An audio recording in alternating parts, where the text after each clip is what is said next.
নমস্কার। এখন মনে হয় 12:30টা বাজে, সবাই প্রায় রান্না হয়ে গেছে, কিন্তু আমি এক্ষুনি রান্না বসিয়েছি।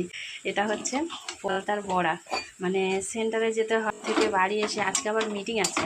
মানে যেদিন মিটিং থাকে সেদিন আমরা সেন্টারে যাওয়া হয় না, কিন্তু আমার হেল্পার যাবে না বলে সেই জন্য আমাকে বাধ্য হয়ে যেতে হয়েছে। আর হেল্পার না থাকায় অনেকটা অসুবিধাও হয়। তা ওদিকে পলতার বড়া হচ্ছে, এদিকে কলমি শাক ভাজা হচ্ছে পেঁয়াজ রসুন দিয়ে। পলতার বড়া অনেকটাই বেশ। এদিকে মাছ মাখিয়ে রেখে দিয়েছি, পুঁটি মাছ ভাজা হবে। আর এদিকে সর্ষে পোস্ত দিয়ে পাতুরি হবে কুমড়ো পাতায়, সেগুলো করে রেখে সেন্টার থেকে বাড়ি এসে আর এত কিছু জোগাড় যন্ত্র করে, মানে কেটে কুটে বেটে কুটে একা হাতে তো করতে ভীষণ বাড়ি এসে তখন মনে হয় কেউ যদি একটা কেটে কুটে রাখতো তো খুব ভালো লাগতো রান্না করতে।